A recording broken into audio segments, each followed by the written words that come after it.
Buenas tardes. Nuevamente volvemos a encontrarnos, esta vez para abordar conceptos referidos a morfología, contenido fundante que trabajaremos de manera reiterada en los tres niveles de la materia.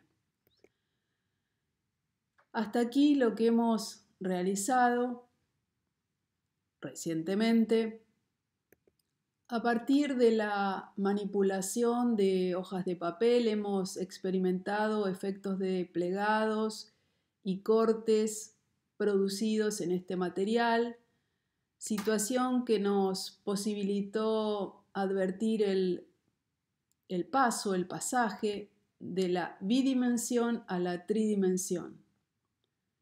Hemos probado varias conformaciones morfológicas, las hemos manipulado en pos de lograr determinadas complejidades espaciales y las hemos, por supuesto, dibujado y registrado fotográficamente siguiendo las solicitudes presentadas en los trabajos prácticos. Realmente hemos podido obtener cuerpos morfológicamente interesantes desde su conformación particular, compleja y variada en la gran mayoría de los casos que ustedes han presentado. De alguna manera los antecedentes que permiten dar entidad y anclaje a nuestras prácticas se remontan a la Bauhaus, escuela de arquitectura, escuela de diseño, artesanía, arte, fundada en 1919 por Walter Gropius en la ciudad de Weimar, Alemania, en realidad en la República de Weimar, Alemania. La Bauhaus sentó las bases normativas y patrones de lo que hoy conocemos como diseño industrial y gráfico. Puede decirse que antes de la existencia de la Bauhaus, estas dos profesiones no existían como tales. Sin duda, la escuela estableció los fundamentos académicos sobre los cuales se basaría en gran medida una de las tendencias más predominantes de la nueva arquitectura moderna, incorporando una nueva estética que abarcaría todos los ámbitos de la vida cotidiana. La escuela tuvo sede en 3 ciudades, en el 19 al 25 en la República de Weimar, del 25 al 32 en la ciudad de Dessau y finalmente del 32 al 33 en la ciudad de Berlín. En la imagen vemos el edificio de Bauhaus en la ciudad de Dessau, probablemente la ciudad que la expresa a la escuela con su fundamento más sólido, con su desarrollo más sólido. La etapa más consolidada de la Bauhaus está expresada en la escuela de Dessau. Insisto, en Dessau se desarrolló durante 1925 a 1932. La escuela, el diseño del proyecto de la escuela, que es la que vemos, fue un proyecto del arquitecto Gropius. Probablemente es el proyecto más emblemático entre sus prototipos de escuela. Se despliega en varios volúmenes independientes entre ellos y diseñados según la función para la que fueron concebidos. Tiene una configuración relacionada con las condiciones de la zona donde se ubica, limita con una calle, atraviesa por arriba otra perpendicular a la primera y 2 de sus alas contornean un cercano campo deportivo.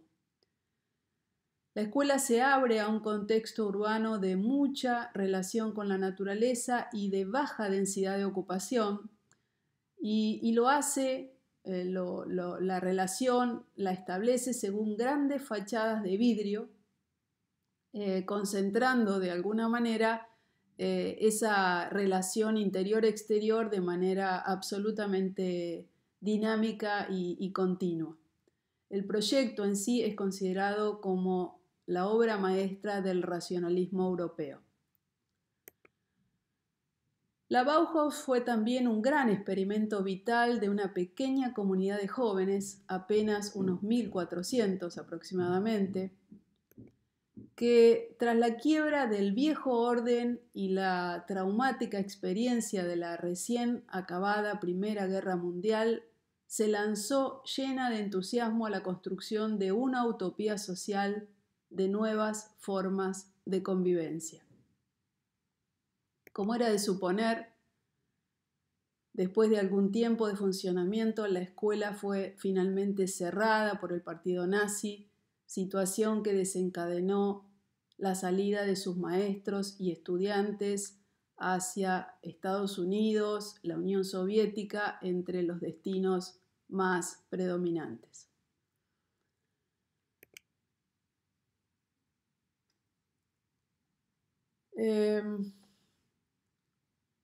Esto que vemos en la placa, en definitiva, concentran solo algunos ejemplos que ilustran las creaciones que se produjeron en la Bauhaus, creaciones que están más relacionadas concretamente a las prácticas que venimos desarrollando en estos trabajos propuestos. Decía, son ejemplos que ilustran las creaciones a partir de planos plegados, de diferentes autores, de diferentes maestros de la Bauhaus, como son Joseph Albers, Walter Gropius, Theo van Doesburg, Grosz, Max Bill, entre otros. Muchos maestros, muchas exploraciones, muchos logros a partir de diversas producciones que pueden buscarlas en internet, pueden googlear Escuela Bauhaus y les va a aparecer la cantidad de publicaciones que referencian a la escuela. Vemos aquí otro ejemplo más, en este caso de Joseph Albers, como propuesta preliminar inicial en sus cursos, en los cursos que impartía Joseph Albers. Hacia la derecha, lo que hemos realizado nosotros, en realidad lo que han realizado ustedes. ¿Ven alguna similitud? ¿Encuentran algún tipo de relación entre la izquierda y la derecha?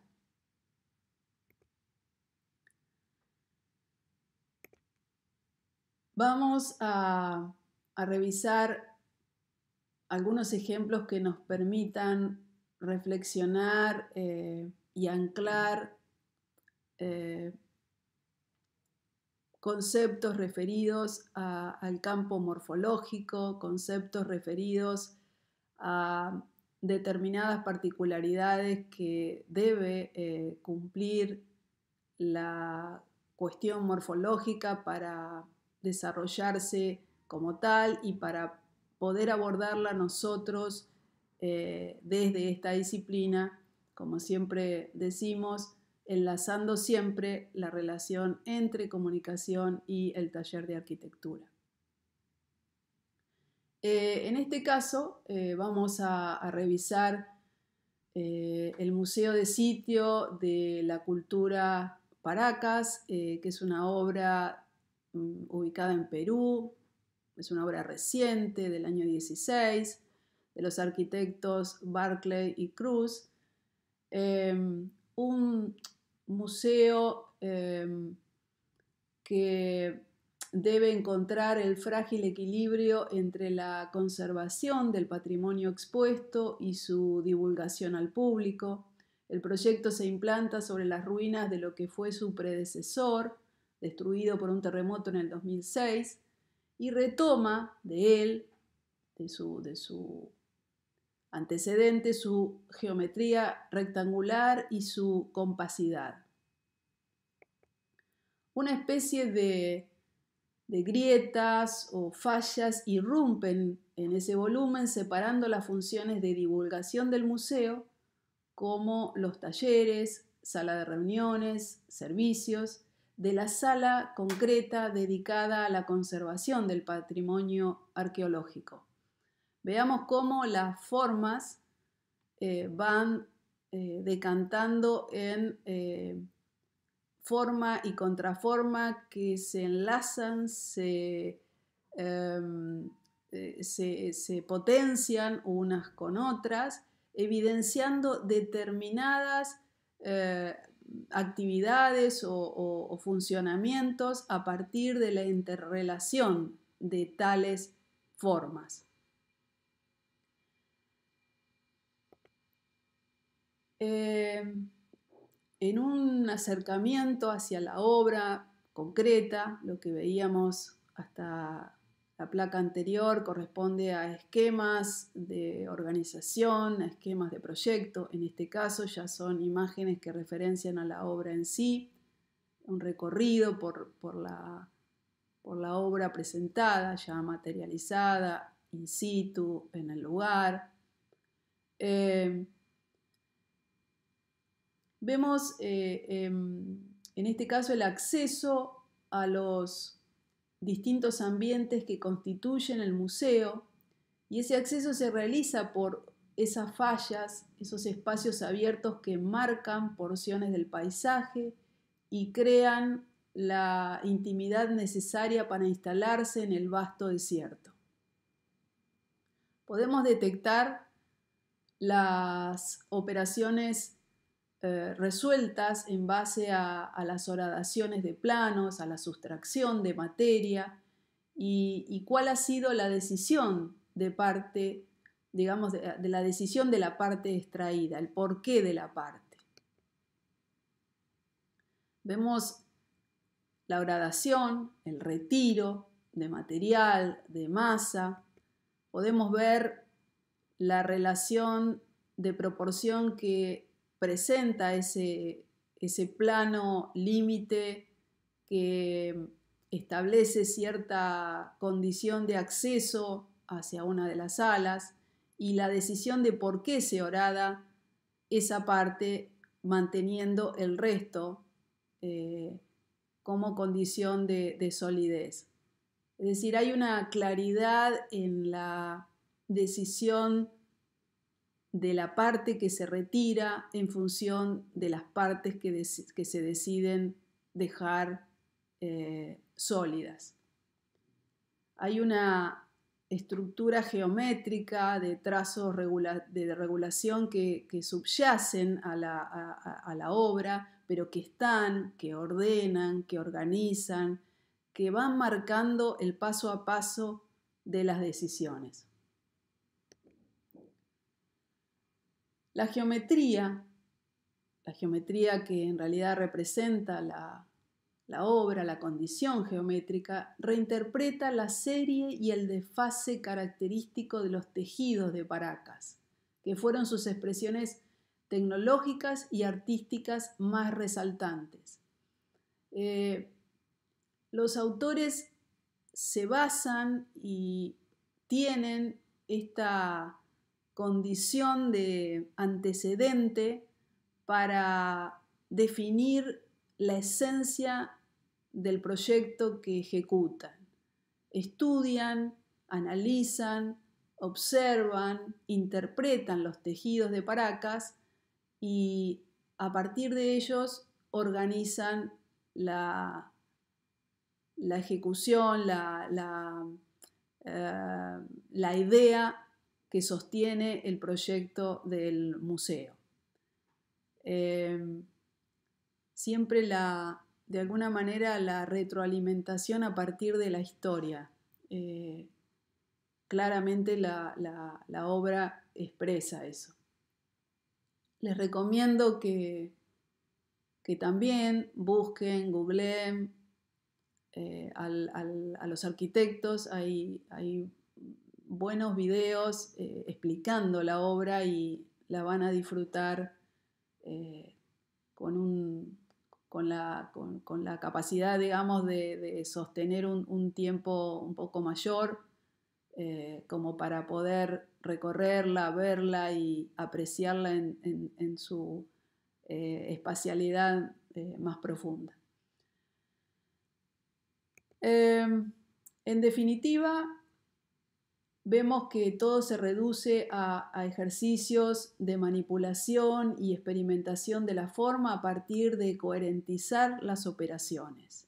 De eso finalmente se trata, o por lo menos de eso se trata lo que proponemos en esta materia.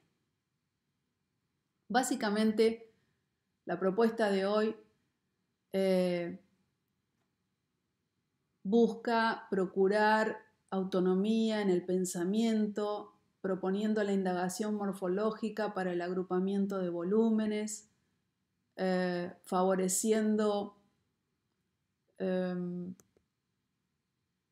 la creación de estructuras espaciales simples. Por lo tanto, proponemos reflexionar en base a la exploración, la experimentación sensible en el espacio concreto.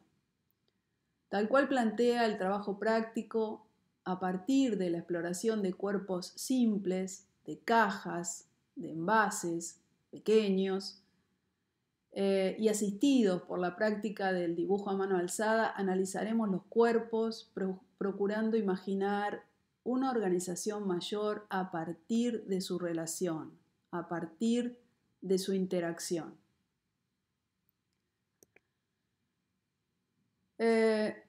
Necesitaremos de alguna manera analizar,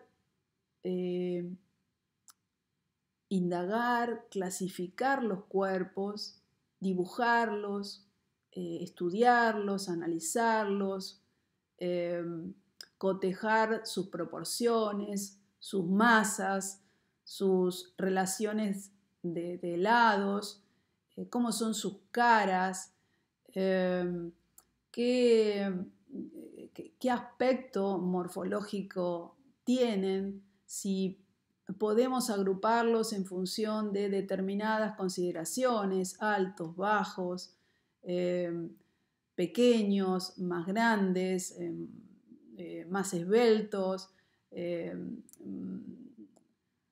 más sólidos, con algunas consideraciones que nos permitan ir interrogando y encontrando respuestas para esas interrogaciones que en realidad nos permitirán conocer más y mejor los cuerpos que disponemos. Necesitaremos realizar operaciones simples, pensando en encontrar y en buscar una interrelación entre los cuerpos, procurando siempre la construcción de una morfología mayor, de un cuerpo único. Decía, necesitaremos realizar operaciones simples, operaciones que estén guiadas a partir de operaciones de adición, de sustracción, de juxtaposición, de encastres, que se probarán y ajustarán en base a la construcción de modelos 3D, de maquetas. Para activar las búsquedas ayudará a pensar en qué operaciones conviene efectuar para lograr determinadas composiciones, qué componentes resultarán más efectivos a la hora de interaccionar unos con otros, qué composiciones resulten equilibradas visualmente, habrá que buscar, habrá que probar. De alguna forma, ¿cuál sería o cómo sería esta coherente relación de las piezas componentes? ¿Qué, cómo, de qué forma, de qué manera? Buscar, indagar, observar, estudiar, registrar, dibujar, fotografiar. Todo eso es parte del mismo mecanismo.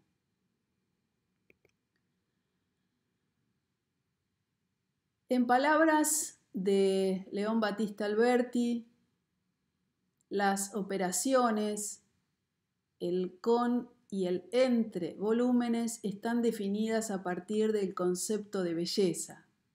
Belleza, dice Alberti, es el ajuste de todas las partes proporcionadamente, por lo que uno no puede agregar o restar o cambiar sin perjudicar la armonía del conjunto. Tenemos que evitar el apilamiento, el acercamiento sin control, de alguna manera la presencia del caos, pues el caos carece de coherencia formal. Por lo tanto, ¿qué ley de organización se percibe cuando en realidad las piezas no van siguiendo una organización o un ordenamiento en su relación unas con otras? ¿Cuál? ¿Cómo? Algunas maneras de ilustrar las operaciones que seguramente aparecerán. Recuerden lo enunciado en las clases anteriores para Gestalt, en el cual decíamos el todo es más que la suma de partes, por lo tanto habrá que visualmente detectar la condición de proporción de las piezas, sus caras, sus posibles divisiones, ajustar tal vez alguna de sus partes, empezar a imaginar ciertas reducciones para que puedan producir determinadas relaciones unas piezas con otras. Habrá que imaginar levantar o desplazar o desfasar. En realidad habrá que probar, habrá que estimular la imaginación y la manipulación de estas cajas, de estos cuerpos, para justamente ir acercándonos a una posible conformación de cuerpo único. Varias posibles conformaciones de cuerpo único, puesto que tendremos posibilidad de armarlo de diferente manera y con diferentes cuerpos, con diferentes cajas. Habrá que decidir en operaciones, habrá que considerar la parte y el todo y habrá que, por supuesto, mantener una coherencia formal en todo el procedimiento. Tendremos operaciones de sustracción, tendremos operaciones de separación, que no es lo mismo. Vemos que hay un sistema de trazos reguladores que de alguna manera actúan como organizadores de los diferentes planos. Hay líneas o trazos que de alguna manera expresan las medianas horizontales, verticales, la mediana izquierda, la mediana derecha. Habrá que imaginar y hasta trazar estos trazos reguladores, trazos que ordenan, para justamente ir pudiendo encontrar el camino para operar, para trabajar. Todos estos temas los estamos retomando porque los venimos ya trabajando desde clases anteriores, con lo cual les recomiendo recordar, reforzar temas, conceptos que hemos venido anunciando y trabajando en clases anteriores. En este caso, estas operaciones que veíamos de sustracción o de separación, que no es lo mismo, pero la extracción de masa la vemos aquí expresada a partir de una obra del estudio Neutelin, que permite justamente visualizar ese tipo de operaciones. Si pensamos en operaciones que pretendan articular cuerpos, articular formas 3D, formas en el espacio, podemos trabajar la articulación a partir de la unión por deslizamiento y la unión entre volúmenes de diferentes alturas. En este caso vemos esas operaciones ejemplificadas a partir de una obra del arquitecto Tadao Ando, que concretamente, literalmente, expresan lo que veíamos en la placa anterior como ejemplo de operación. En este caso, vemos la operación adición como sumatoria de masa.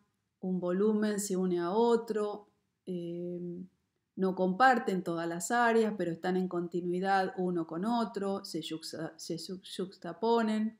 Puede verse como un sistema entero, como un sistema continuo, un sistema único o bien un sistema desagregado y desequilibrado. Depende cómo trabajemos la cuestión de adicionar masa, adicionar cuerpos,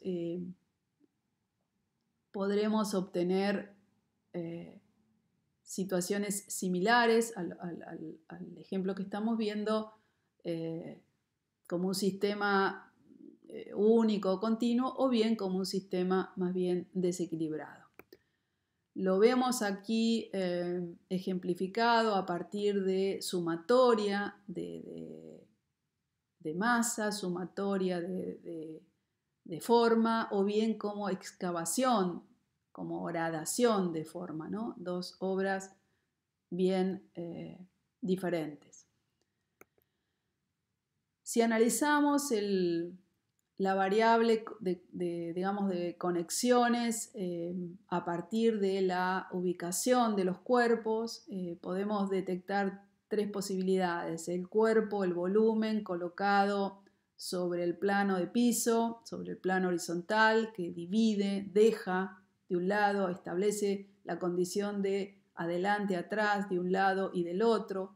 En el segundo caso, el volumen suspendido permite juntar, unir por debajo, y en el tercer caso, la combinación mediante la horadación en el terreno, en el plano, permitiendo la ubicación del volumen en esa masa extraída, y a su vez la posibilidad de uso por encima de él. En este caso, como ejemplo del área de contacto, caso número 1, el colocado, el puesto, vemos justamente la concreción en el espacio urbano a partir del Centro Pompidou de los arquitectos Piano Roger, donde vemos que la obra permite un antes y un después, estableciendo justamente una ruptura, una división entre lo que existe por delante y lo que queda por detrás. En este caso, ejemplificando el área de contacto según el caso 2, el volumen suspendido, vemos una obra formalmente fuerte en su manifestación, con condiciones absolutamente formales muy notorias. Literalmente la obra pasa por encima de tejidos históricos y se posa sutilmente por delante. Toda esa masa queda reducida en su impacto visual, es decir, a pesar de ser semejante pieza, la percepción devuelve una pérdida de masa que favorece la idea de ciudad como el resultado del entrecruzamiento armónico de estructuras urbanas enlazadas en el tiempo. Por último, la ejemplificación del caso 3 área de contacto combinada, en la cual vemos el uso de bajo y sobre, producto de la decisión de operación de sustracción, de horadación, de retiro, de masa inicial, y cómo existe la posibilidad, alberga la posibilidad de atravesamiento por encima del volumen, de la conformación morfológica de la obra en este caso. Bien, a manera introductoria, un poco la intención siempre es tentarlos en el imaginario y en despertarles como la indagación y la intención de búsqueda para justamente producir determinadas conformaciones a partir de los materiales que hemos solicitado. Por ende, ¿qué es lo que produciremos en el día de hoy? Bien, en el día de hoy obviamente tenemos presentados los materiales que disponemos, los vamos a explorar, vamos a distinguir, a seleccionar, a organizar, a cuestionar, vamos a examinar lo que tenemos y de qué se trata, cuánto tenemos, cómo son esos cuerpos. En realidad vemos que hay cuerpos con proporciones notablemente diferentes, más alargados o esbeltos, más bajos, pesados. Vale decir, necesitaremos justamente cuantificar y cualificar cuáles y cómo son los cuerpos que disponemos. En base a eso vamos a identificar de alguna manera los trazos reguladores que posibilitarán la comprensión y posterior manipulación para la interacción de los cuerpos, con lo cual necesitaremos establecer esos trazos, dividir, poder registrar y graficar cuáles son los trazos que regulan los cuerpos que disponemos, y en base a eso poder establecer cierta operatividad para accionar en pos de buscar la conformación de un cuerpo morfológicamente íntegro, único. Uno adicionará masa sumándose a otro restará parte para permitir el encastre con otro a partir de cierta forma, de cierta parte. En fin, ¿cómo lo haremos? ¿Con qué? ¿A partir de qué lo haremos? Bueno, evidentemente vamos a necesitar ordenarnos y guiarnos a partir de estos trazos que regulan y que ordenan los cuerpos. Vamos a dibujar, vamos a registrar en todo momento y permitirá de alguna manera ir pudiendo establecer cierto orden en la operatividad para arribar a conformaciones que sean posibles, que sean búsquedas que remitan a integración de cuerpos a partir de conformaciones que planteen ciertas complejidades en su constitución.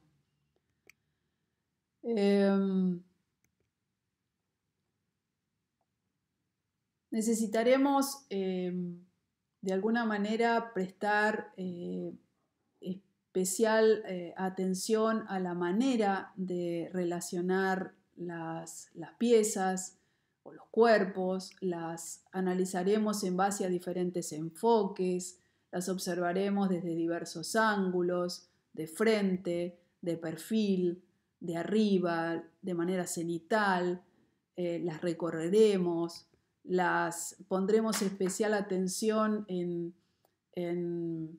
la relación que se establecen entre las partes, en los encastres, a partir de qué partes producimos esos encastres, qué parte de un cuerpo y qué parte del otro. Las recorreremos, las analizaremos y registraremos, las podremos visualizar en escorzo, mediante algún trabajo con las imágenes obtenidas. Puedo incluso incorporar escala, introduciendo el cuerpo en el espacio. Esto lo podemos realizar mediante procedimientos digitales o incluso analógicos. Estamos trabajando en esto desde clases anteriores. Hoy podremos dar un paso más y dotar de escala a la morfología obtenida mediante la incorporación de figura humana. Observen que en todo momento el fondo de las imágenes siempre permanece neutro, tal cual hemos sugerido desde el comienzo de la cursada. Es necesario y hasta imprescindible asegurar fondos neutros que permitan ver lo que hay que ver, sin alteraciones, sin contaminaciones visuales, y de esa forma poder intervenir, agregar fondo real según imagen de contextos, agregar equipamientos propuestos, etcétera, etcétera. Estos trabajos de postproducción son muy efectivos para trabajar a partir de fotografiar los modelos, las maquetas que producen en arquitectura y poder contextualizar esas imágenes en sitios reales. Dotar a los proyectos de escala real, presentando, por ejemplo, un recorrido por los espacios propuestos, tal cual se ve en la foto, siempre insertados y contextualizados en el espacio, en el sitio real en el cual estamos trabajando. Volviendo al trabajo solicitado aquí en comunicación, si nos referenciamos a la lámina 1, vamos a buscar la creación de ese cuerpo único, decíamos, a partir de la interacción de piezas, presentar diversas posibilidades de armados, registrar con bocetos a mano, registrar fotográficamente, en fin,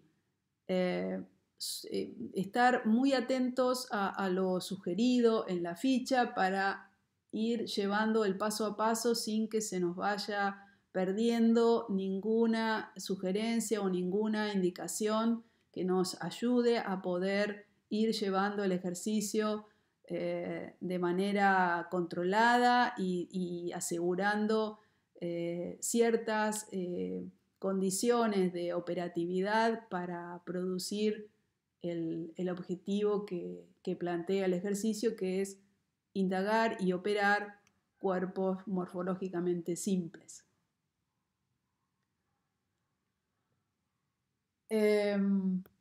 Estas búsquedas arrojarán modelos que se registrarán en la lámina o en tamaño con la intención de explorar su organización y configuración formal, proporción, dirección, ángulos y construcción. Se representarán las partes visibles y ocultas del objeto, lo que nos permitirá comprender su estructura y organización. Será necesario trazar todas las líneas, tanto las principales como las auxiliares, tal como se ve en las imágenes. Vamos a disponer todo el tiempo del objeto tridimensional, del cuerpo, que nos va a ayudar a registrar.